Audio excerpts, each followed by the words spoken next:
feeling refreshed this morning. Like Pedro said, my name is Stephen Lugerner. I'm a professional jazz musician. I live in San Francisco.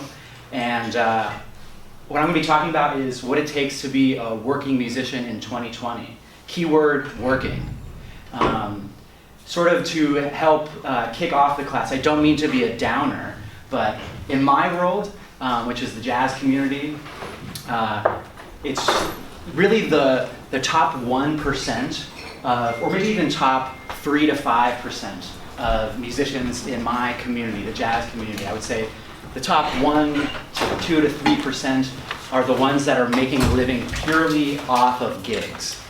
And the rest of us have to figure out sort of a multifaceted way of making music. So I'm going to talk about is all of the things related to being a working musician in 2020 and how to set up yourself for success.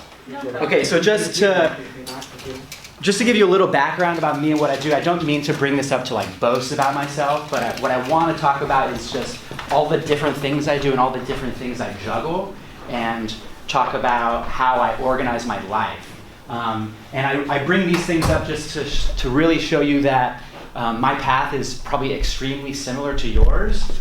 I grew up in the suburbs of San Francisco, started clarinet in the 3rd grade. Youth orchestra, music in school was a really big thing for me and really shaped me. I discovered jazz in high school, and that totally changed everything for me. In 2006, I moved to New York. I attended the New School for Jazz and Contemporary Music. It's a small program of about 300 students. I studied with Fred Hirsch, Jane Auer Bloom, Ralph Alessi. I'm not sure if any of these names mean anything to you, but they are huge heroes of mine. I freelanced in New York starting like junior year, senior year, and then spent another 3 years in New York freelancing.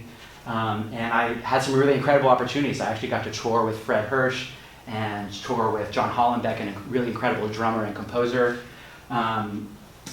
And let's see, in 2013, I moved back to San Francisco. I just sort of got sick and tired of the hustle in New York. And I should say that when I was in college, I actually was a camp counselor at the Stanford Jazz Workshop, which is it's a jazz camp in California. And I actually went as a camper when I was in high school. And every summer I returned as a camp counselor. And when I moved back to San Francisco, I took an intern position at the Stanford Jazz Workshop, which evolved into, 7 years later, I am now the camp director and faculty director of the Stanford Jazz Workshop. So the job has really evolved over the years. And what keeps me busy and passionate and what makes me money these days? I do a lot of private teaching. I'm a band leader. I have 2 different bands. I have a band called Jackknife that focuses on the music of Jackie McLean. And I have another band called Sluggish Ensemble, which is my own original music. I have a record label called Slow and Steady Records, which I founded last October. And I work for the Stanford Jazz Workshop, which I already mentioned.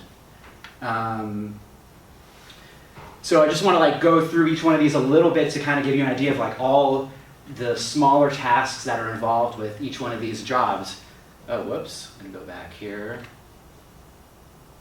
Okay, so at the Stanford Jazz Workshop, as the faculty director and camp director, I organize and direct 4 weeks of jazz camp. A total of 700 students come to the workshop every summer. I manage 150 faculty members. We have a mentor fellow program, which is a program for students your age who might be interested to come teach at the workshop during the summer.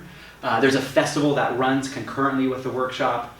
And in general, I am also sort of in charge of the education and artistic vision of the workshop. We also have some year-round programs for high school kids and middle school kids. And this is a full-time gig for me. It's a 9 to 5. I have a salary. I get paid every month, which is incredible. And I have benefits, which is amazing. I have health insurance and dental insurance. And as a musician, that's like, I talk to my friends, and that's increasingly rare. Cool. Okay, so like I mentioned, I have a band called Sluggish Ensemble, and this is like an EPK that I use to book gigs for myself. I'll come back to this later, but being a band leader involves booking local gigs, booking your tours. You as an independent musician, you sort of are your own booking agent. Composing and arranging for the band, that takes time, and even sort of fundamental band leading skills like creating set lists, organizing sheet music, the artistic vision of the band, and managing it all is a challenge and something to. It's always a challenge to stay on top of it. I have another band, like I mentioned. This is for my band Jackknife, another EPK that I use to book gigs, and again, I'll come back to this stuff later. As I mentioned, I have a record label. It's called Slow and Steady Records. I started it last October, and like I mentioned, I live in San Francisco. The scene in the Bay Area is a really incredible music scene, but there really isn't or wasn't a label that, or even a community that really kind of put creative music under sort of an umbrella. And that was really the goal with Slow and Steady, is to create something like a platform for West Coast creative musicians. So a year ago, a friend and I started Slow and Steady Records, and my responsibility as the founder is I'm sort of the community leader of this particular scene. I'm in charge of the artistic vision. I do a lot of coaching and consulting with artists that are interested in working with the label. I run all the social media. I manage the website, tracking all the sales. We also do publicity and press campaigns for most of our artists. And I also manage all the email lists, which is emails to press outlets, but also emails to fans or people that sign up for the email list. I'm also an educator. I teach a lot of private lessons, and I'm trying to get more into consulting and producing with younger artists, and even like some career coaching. And so if there's anybody in this room who wants to talk more about this, I would love to stay in touch. And yeah, just trying to get more into like helping out the younger generation and helping them realize their artistic goals. This is actually a poster I made for this particular class that I am running right now, and I'm trying to hustle more. And this is like a promotional poster, but there's a version of this that's very similar that I use to send out to different colleges and different programs and even high schools to sort of give them an idea of everything I do and how it could benefit their students. So this is a little blurry, sorry about that, but when I was thinking about this class and what I wanted to talk about, I knew I had to do a big brainstorm. And I'm a big proponent of writing things down, sort of an analog way of doing things. And this is an initial brainstorm. This is my first brainstorm. You can see in the middle, I just sort of what it takes. And I'm a big fan of these like bubble graphs, where it's just sort of stream of thought where you're just connecting ideas. And this is a really helpful way for me to just get ideas on the page and to figure it out from there. You kind of filter down things. So I made a cleaner version of this. And what it takes to be a working musician in 2020, like obviously you gotta have some talent, you gotta have some raw ability, work ethic, practice. But those are all things that I think all of you have figured out to some extent. And then I kind of organize my ideas around 3 different, I don't even know what to call these, topics to sort of frame the conversation around. Vision, community, and organization. And all these little sub-bubbles I will show you in the next slides. To be a successful working musician in 2020, I really think that you have to have a vision for what you want to do. So I would challenge you to think about, what is your artistic vision? What are your goals? And in particular, here's some action items to think about. I would highly, highly recommend getting a planner. And, I'm just gonna bring mine out to show you real quick. I mean, maybe this is like super obvious, but like, I am such a fan of Moleskine planners. I keep everything in this planner. And maybe, hopefully, all of you have a way of organizing your schedule or your thoughts. But having a physical planner really helps me. And just some things to think about. Once you get a planner, I would challenge you to maybe brainstorm 2 to 3 long-term goals that might take you 10 years to accomplish. A couple of my goals are playing in Japan touring in Japan, and touring in Europe. Why not? Then create 2 to 3 long-term goals that you can accomplish in 1 to 2 years. That might be like a festival that you want to play, or a venue that you want to play, or anything that you could accomplish in 1 to 2 years. I then sort of make a list of projects that are associated with these goals. So maybe the projects are like band-oriented. For me, like I mentioned, I have my band Jackknife and I have Sluggish Ensemble. So those are like different projects I have, and then there's sort of to-do lists under each project. And then this is big. Execute week by week and create realistic deadlines. I will show you in the next slides about how I keep my schedule organized, and every week I try to highlight certain things that I'm trying to accomplish that week, and if I don't get to it that week, then it gets recycled into the next week. And then this last thing will make more sense in the next slides, but color coding to help with prioritizing. This is just like a screenshot of that notebook, and what's kind of great about this Moleskine is that you can keep all of your sort of day-to-day weekly appointments on the left here, and then on the other side is just a blank sheet of binder paper. And you can see like up here, I sort of, everything on the top here is what I do for the Stanford Jazz Workshop. Everything that I do in this section is what I do for my own personal hustle. And then everything over here is everything I do for Slow and Steady Records. And you'll see that like, sorry it's hard to read, but this, for example, says local hustle. And these are like a bunch of local gigs that I'm trying to hustle, and it's just a list of venue names. And you also might see that there are like blue dots and orange dots on here. If it gets a dot that week, it means I'm really trying to do that week.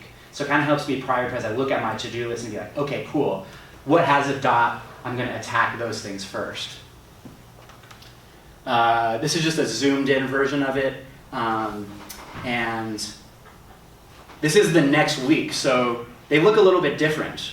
They're formatted the same, but again, everything that is crossed off here does not get into the next week, and everything that doesn't get addressed this week gets recycled into the next week. And every single Sunday, I write out this work plan. So it's like a routine for me. So that Monday morning hits, I know where I'm at with everything, and I can sort of hit the ground running. This is the biggest thing I think that you can cultivate to become a successful working musician is your community, and I really can't stress this enough. And I want you to think about some things to think about is what is your community? Right now your community is likely this school, but after you graduate, the community could become maybe a jam session that you frequent. It could be a camp like the Stanford Jazz Workshop that I work at, or it could be a label. And then everybody has sort of a role in that community. Obviously, and there are sort of personality differences. Not everybody is a leader, and there's sort of like leadership on one end of the spectrum, and what I call side hustlers on the other side of the spectrum. Not followers. I feel like that's like a negative term. But like each one of these sort of like sub roles in the community can be kind of malleable depending on your personality. Like obviously being a band leader and conductor, that's like a pretty clear leadership role. But getting into artist management or a booking agent or an educator or a composer, you can kind of do that on a lot of different levels. You can really choose to be a leader in one of those realms, or maybe you're just kind of maybe you're a member of a band, and like as I know a lot of bands that I've participated in are kind of collectives where there is one person that maybe writes the music, and then another person who helps book the gigs, and another person who helps manage the tours. So there's different ways to like get involved with that community and have different roles within that community. And here's like the biggest thing is that your community provides opportunity, and it all really revolves around what I call the hustle. And because what do we all want? We all want gigs. And if you can, the best way to give back to your community and to get a real symbiotic relationship to your community is if you can become a provider to that community. I'm really lucky with the Stanford Jazz Workshop in the sense that every summer I basically get to hire all of my friends to come and work at the camp. and they're also incredible musicians, but it's really incredible for me to be able to be a provider to that community, and then that gets reciprocated back. That's not always the case. It's not always the case where you can be a provider, but if you can come up with a creative way to brainstorm a way to become a provider, that would be incredible. And then another big thing is, what's your attitude? At the Stanford Jazz Workshop in particular, I deal with a lot of kids who think that they're the shit. And I had a couple of students this past summer where I had to sit them down in my office and I asked them, it's like, hey man, do you want gigs in 5 or 10 years? And they're like, yeah. And I'm like, well, the way you're acting right now with your ensemble, they're gonna remember you in 5 or 10 years. They're gonna still be your peers. And how will you be remembered? If you're kind of an asshole at this, at age 15, they're gonna remember that, and when you're 25, you're not gonna get the gig. And to be honest, I'm a saxophone player and a clarinet player. Am I the best saxophone player in San Francisco? No. But what I do think I'm a good hang, and I feel like my success is not necessarily because I'm a great player. I mean, I can play, I can hit the changes, but I feel like my success is almost more about my attitude and sort of just positivity in the scene. So, are you a good vibe? Do you lift up others around you? Because it's really all about the hang. And how will your peers remember you? That's really, really important. Organization, the last topic. Obviously, there are some things that just fall under basic skills like verbal communication, gig etiquette, and email etiquette. How to email and ask for a gig without sounding entitled or presumptuous. That's an art in and of itself. Being able to just have a resume and a cover letter. And helpful reminder, I get a lot of resumes. Helpful reminder that resume should be 1 page. Getting into I know this class, I feel like I'm probably repeating a lot of things that maybe Pedro's already talked about in this class. And if you can, one thing that I'm sure you've talked about is budgets, creating a budget and working within a spreadsheet. Actually, I didn't know how to work an Excel spreadsheet until I was tasked at the Stanford Jazz Workshop to create the budget for the whole entire organization. There was one year where our executive director was fired by the board, and my boss Jim said, hey, can you create the budget for us? So I had to create a budget, had no idea what I was doing, and I had to create a budget and organize $2 million worth of funds for the Stanford Jazz Workshop. That was the entire budget, $2 million. I had to know exactly where every penny was coming in and where every penny was going out. And I didn't know how to work an Excel spreadsheet until I started this task. And I really, I went to the new school, I had a really incredible education, but they did not teach you anything about how to run an Excel spreadsheet. Sounds basic and sort of I can do that, but I think it's pretty important. Going back to the hustle, in terms of getting gigs, obviously you want an audio demo, you need a photo, you need a bio, a press release to go along with maybe a particular album that you're putting out, an EPK, which I kind of showed you and will show you again. If you have press quotes, that helps, obviously. And then hustling local gigs and touring gigs, just organizing yourself around doing that hustle and actively reaching out to venues, even if you don't hear back, being persistent about following up, just organizing that for yourself. It's challenging, but if you can organize it in a clear and concise way that's manageable for you, that will really lead to success. And then this is obvious too. It's 2019, web presence. Got to have a website, and included in all that is having a bio, your calendar, social media. I would encourage you all to think about branding and how you brand your projects. For example, my band called Sluggish Ensemble, I've really embraced the slug as sort of the mascot for that band. So on Instagram, I will just take a random slug video from YouTube, pull from a National Geographic something or other, and I'll overdub my music on top of it, put some text on it, and then that's the video, just for like promoting a gig. So just getting like creative like that. And with the Jackie McLean project, I'll take a video of Jackie or a photo of Jackie and somehow find a way to sort of regurgitate in a way that I could promote it for an important gig coming up. And then obviously, like, selling your music, web presence, like, it's not, you shouldn't just have a website if you have music that's recorded and released. You obviously want to get it on Bandcamp, SoundCloud, Spotify, all the streaming services. Just moving ahead, let's see, what do I have next? So this is just going back to the EPK and just sort of like concepts around branding. This particular EPK, pretty short bio, photos, this YouTube button in SoundCloud, those are actually links. So if somebody clicks on that, it'll actually go to those pages. And there's a bunch of press quotes. I've got something from Downbeat, something from Icon magazine, and just branding in general, like Jackknife, the icon of that knife, the switchblade. I've been using that a little bit for these show posters. That's a tour that I did a few years ago, and these are just like random show posters that are more just like Instagram squares. And then I think I've already showed you this before. Yeah, this is just a regurgitation of the other slide. This is Sluggish Ensemble. It's got this big slug right here. And again, like these buttons down here are all clickable, and there's different press and content. And yeah, again, those are just some show posters that I've created, all utilizing the slug imagery. And this is a screenshot of my website, and as you can see, it's pretty media rich.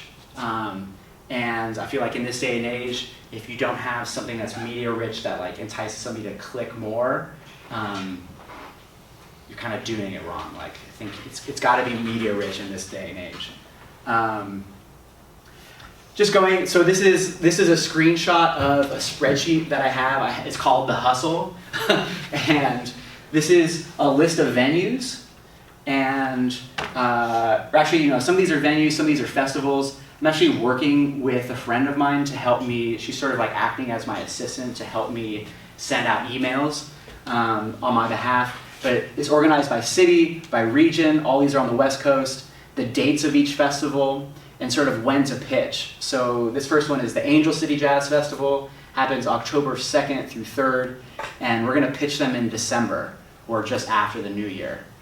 So organizing your thoughts this way is really helpful for me, and it's also helpful if like you are working with band members who are also helping you in these efforts, or maybe you have an assistant. And down here on these other tabs, I don't have screenshots, but these are all like different things. So I got like a festival tab, a college tab, and if I have some like itineraries from old tours.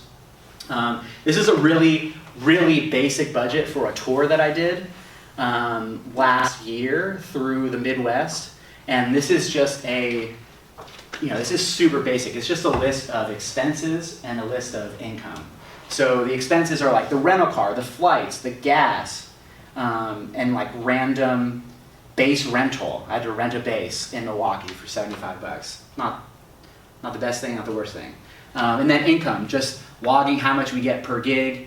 And for some of these, like I had like musicians that I was like traveling only with a trio, and then sometimes in different cities we'd pick up a trumpet player or a piano player, and I would guarantee those musicians something. So I'd like pay out to each musician. I'd be like, okay, I guaranteed the trumpet player $100. So I sort of log it here.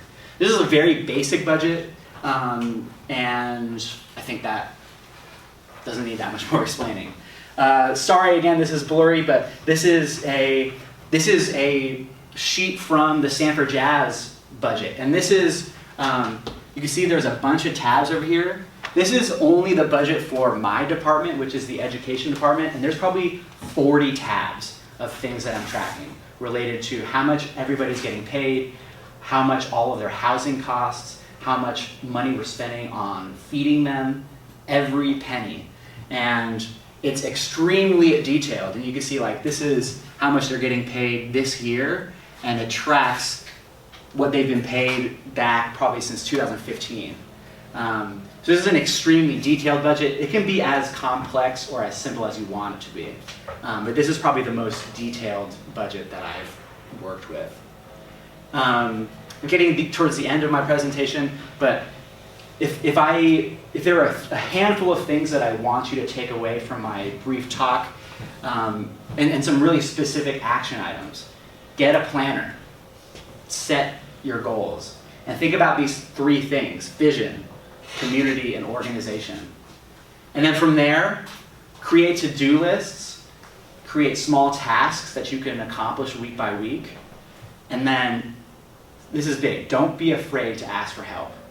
And again, I would love to stay in touch with you. If you want to get in touch with me and ask for help, awesome, but like, ask your peers, get into your community and ask for help. Maybe somebody in your community is like getting into graphic design and they can help you with a show poster, or you get the idea. There's ways to scratch each other's backs. And this is the last slide, is just stay in touch. I've got my email address up here. These are that's my website, Slow and Steady Records, the Jackknife website. Got a bunch of business cards here. Stay in touch. I think we've got we've got like 20-ish minutes. So that was cool. That actually went quicker than I thought. And yeah, I would love to answer any questions or just get a discussion going or what have you. Yeah. Can you talk about some specifics of what you're talking about with email etiquette? Like specifically kind of what those look like, if you have a like a set thing that you guys are copy pasting, or if maybe you like are sending specific ideas to specific places. And then also like, where does that come into play with your EPK? Are you just sending an email with a PDF like, oh, check this out, or like how much, you know what I'm saying? Yeah, totally.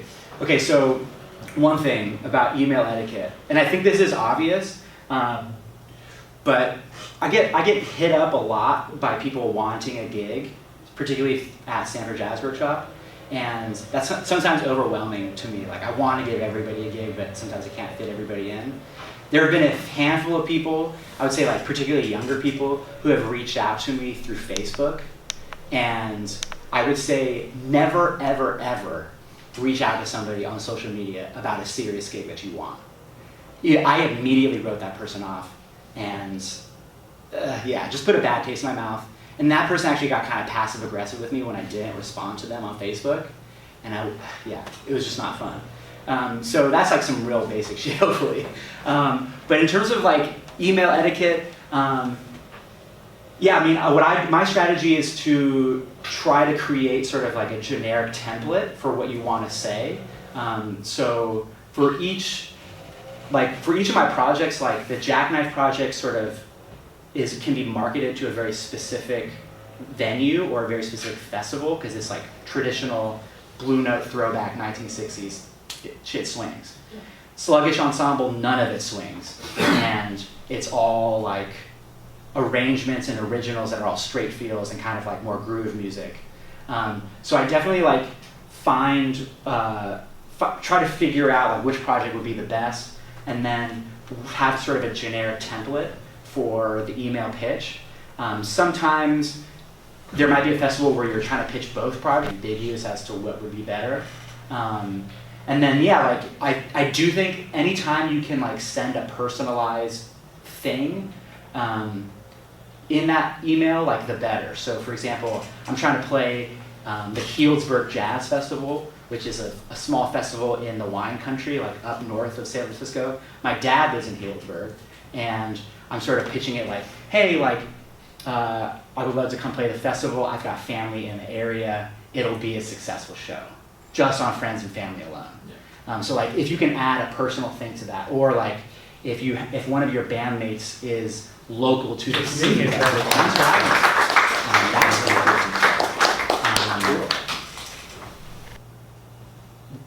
I'm not sure if I'm answering all of your question. Yeah. I feel like there's a third part to that question I'm not getting to. I think one thing that has always confused me is like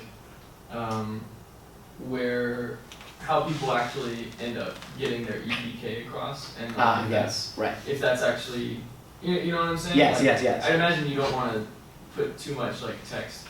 Yeah. And you know what I'm saying? It's kind of weird. Totally. Okay, so I just got an email from somebody trying to get a gig at Stanford, and they reached out to me. I mean, this person's actually got some shit together, because I got a phone call from their manager and an email follow-up. The problem with the email follow-up was that it was like, the email was like this long. It was crazy, and it was just sort of like, this person's played with this and this and this, and like, it literally felt like I was reading their entire CV, or like their entire resume. It's like, I just don't want that. That's where like, I think all of that should be in the EPK, or, and to be honest, I mean, like, if we were to look back at those EPKs, like, I don't even list like everything that the band has done. It's like kind of minimal. The emails that I'm sending out right now are 2 paragraphs maximum. Yeah. And they're pretty short and concise, and they're pretty to the point. You know, like, well, my friend Christina is sort of emailing on my behalf right now, but she'll be like, hey, I'm reaching out on behalf of Stephen Lugerner, the critically acclaimed saxophone player from San Francisco, yada, yada, yada. We would love to, or like, he would love to bring his sluggish ensemble to X, Y, and Z festival. Do you have any openings for your 2020 season? EPK attached, would love to hear back from you. Cool. You attach the EPK.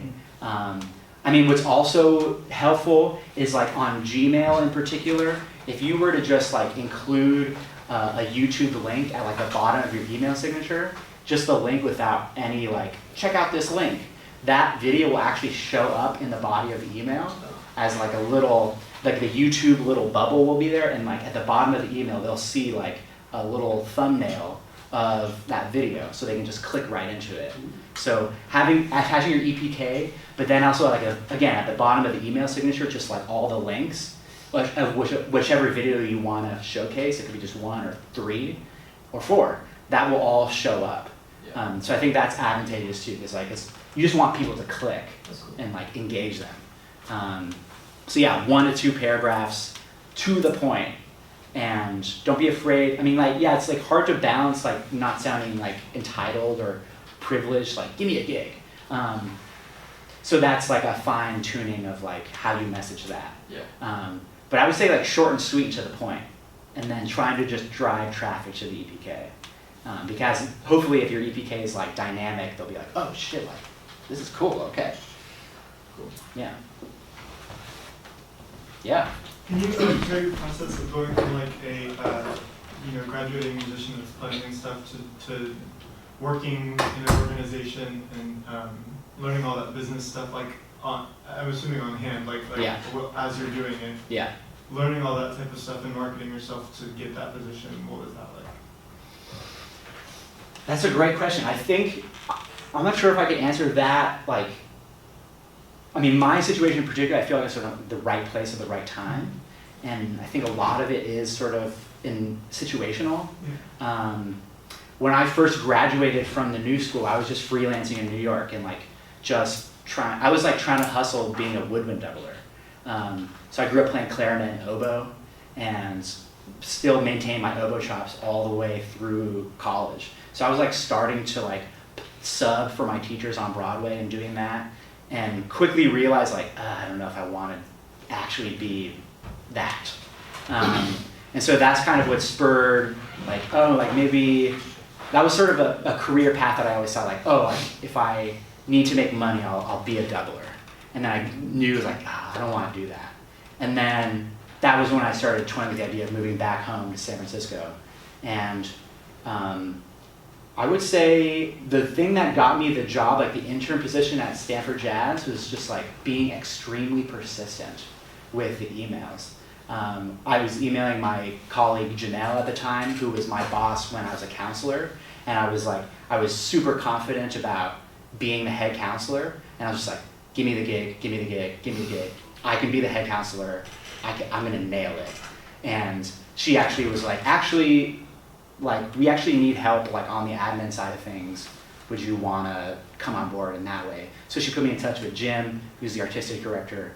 And then it kind of worked out where like I had a coworker who had been doing the gig for maybe 8 years, and he was dealing with some like mental illness type things that like really prevented him from like doing the job.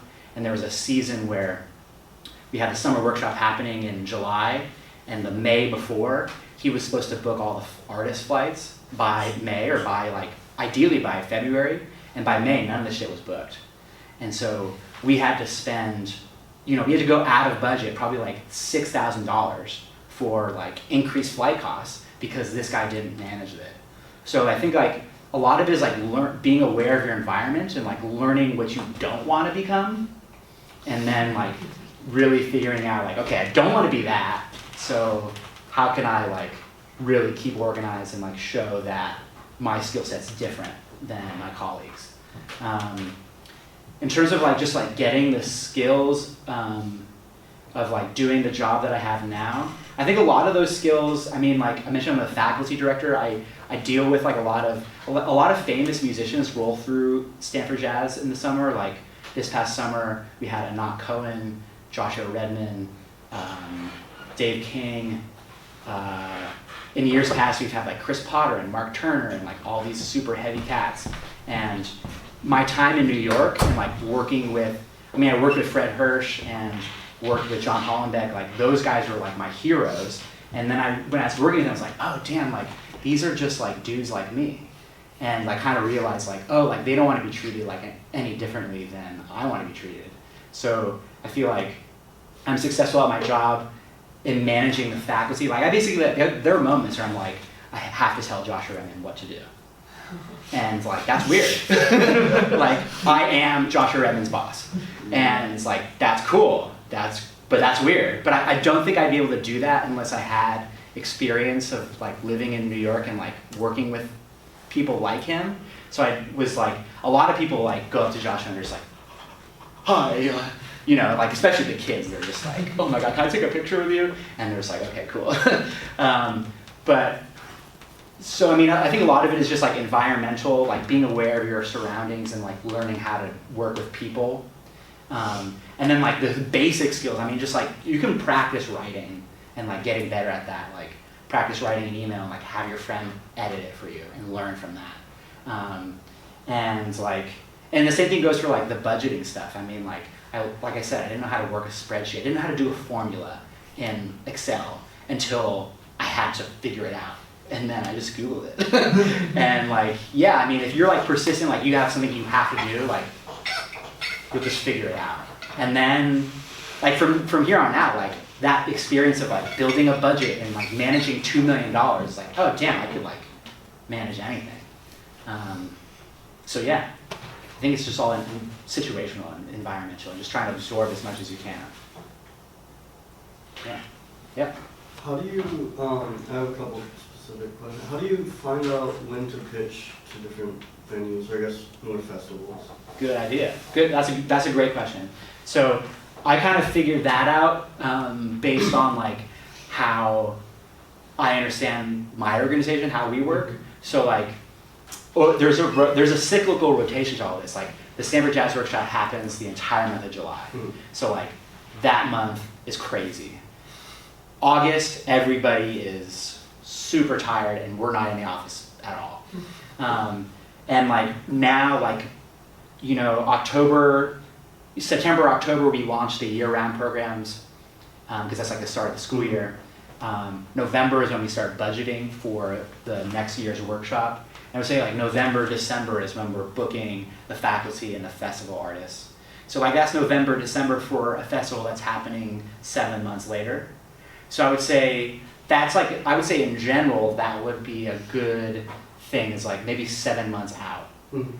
But I would even say like it could probably be 9 months out, because if you want to be like persistent, like I'll say this, you send an email out, you're not going to get a response. Right. One email will not get a response. You got to send 10. Like sometimes you got to send 10. I would say, yeah, there's definitely been a handful of times where I had to send 10 before I get the gig. And you just got to be persistent about it. So I'd say like maybe 10 months out, 9 months out. You send that initial email, it'll get ignored. But maybe you've like gotten into their head somehow, somewhere. There's an earworm in there. Then you send another email 3 weeks later, another one 3 weeks later, another one 2 weeks later, 1 week later, 3 days later. But yeah, I would say like 10 months out. This is gonna be a really dumb meta question. Do you acknowledge the fact that you're sending them a bunch of emails? Or do you just send the same one? No. I mean, I regurgitate some language, email to email. Mm-hmm. I don't say stuff like, sorry for filling up your inbox. Yeah. Or like, I'll just say like, hey, just following up on my last email. Very easy. Something like that, like, yeah. Because then you're acknowledging that you're annoying. Right. And you're not. You're just hustling. You're just a hustler. Mm-hmm. And then one last thing. What are like a couple things that you would say are like must needs in an EPK and stuff that you want to definitely avoid putting? Things to avoid putting in an EPK? Yeah. That's a good question. Or I guess it's like a basic approach to building one. I would say all of those EPKs that you saw were designed by a friend of mine, Mm-hmm. and I sort of spoon-fed her everything I wanted in there, and she's a graphic designer. And I would say I've been getting a much better response with these like really fleshed out, like nice looking EPKs, because people open them up and are like, damn, this looks cool. Right. And I mean, I would say like keep it simple. Like it should be like a pretty short bio, to the point. If you have press quotes, include them. If you've got like other imagery, might be like even a show poster or like a little graphic that you can put in there. That'd be awesome. And like I think like having those little like social media buttons is helpful because it's sort of like a direct access. Like, hey, you want to check out this stuff on YouTube? Click it. So yeah, I would say just like links, photos, icons, just media rich, and then like text-wise though, simple. Because like probably like if you have press quotes, those should be like the biggest text, and then maybe like the bio a little bit smaller, more concise. And the more press you have, probably the less you could put in the bio, or the more you can truncate the bio. If you have zero press, well, you got to work with what you got. So maybe you got to flesh out that bio and like make yourself sound really legit. Yeah.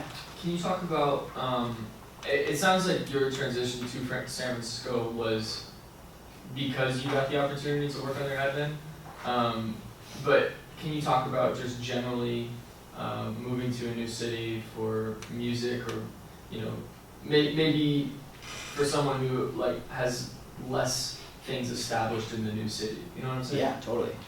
Yeah, I mean, when I moved to New York, I mean, I would say like if you can find a community, going back to community, if you can find a community of people that you can sort of latch onto in whichever place you want to settle into, that's like the first thing. And like obviously like if you don't know that many people, like maybe you see if you had one friend in Chicago, like that is at least one friend, and that could open the door to a lot of different things. Going somewhere where you literally don't know anybody, that would be hard, and I don't really have experience doing that because when I moved to New York, I was a freshman at the new school, and that immediately became the community. Yeah. When I moved back to San Francisco, my community wasn't as developed, but I definitely had, old teachers and, other players in the scene that I knew and would like go to sessions and sort of reconnect with them. I would say like if you're moving to a new place, just like being a presence in the community is pretty important. And it might be like really exhausting at first. I mean but like going out to sessions or like going out to see people play, going out to other people's gigs and like being a community player, like that means a lot to people. And that will have a ripple effect. Like if you're at all the shows, you're like, damn, like, this dude's about it. So that would be my biggest advice, is just like try to find a single door into a community. If you don't know anybody, the internet, and like just find out like what are the places that are like hosting creative music or whatever kind of music you're into, and then just go. And don't be afraid about, I mean, I think in this day and age, it's like, I notice like even like younger students, they'll come to, there was like a couple of younger musicians that have come to Stanford Jazz sort of as a guest. They're not a faculty member, they're not a student, but they'll just come and hang out. And there have been a handful of situations where like there are these young cats that are trying to like sort of be on the scene down there, and they've kind of pissed me off a little bit because they don't, a lot of them know that I'm the director and know that like I'm the dude managing all of this, but very few of them come up and say like, hey, Steven, my name is whatever. I know, like, thanks for everything you do here. Thanks for just like having me and not kicking me out. Yeah. And like, there are a couple kids who like don't do that, and I will never give them a gig. And a lot of them have like, you know, I had like one kid come up to me and be like, oh, you're Steve? Like, oh, I like one, I think he's like an undergrad at some school, and he was like in the area on summer vacation, and I was like hanging out with Kendrick Scott, and he was like, Kendrick said my name, something, he's like, oh, are you Steven Lugerner? And I'm like, yeah. And like, we're all just like, this is like when we're all like hanging out at like a party at night, and he's like, immediately pitches me on getting a job at the workshop. And I'm like, man, get out of my fucking face. Like, this is not the place to do that. And so what I was saying is that like, I think it's really powerful to like, really put yourself out there at times and just say like, hey, you're an incredible musician, my name's Steven, I would love to collaborate with you. Maybe like we could have a session, or love to get a lesson, or whatever. Just like putting yourself out there is kind of rare. Like, I don't know, I mean, culture is really different now, and I feel like we're not so open these days about like putting ourselves out there and like introducing ourselves and just being vulnerable. But I think if you do that, like people will latch onto that, and like that's this human connection that like this goes back to community, and it goes back to like how, you know, what's your vibe, what's your attitude. And if people like know that you're really earnest about this, they'll feel that, and success will come. So yeah. Cool. Okay, well, thank you very much. We appreciate you being here today. Thanks for having me.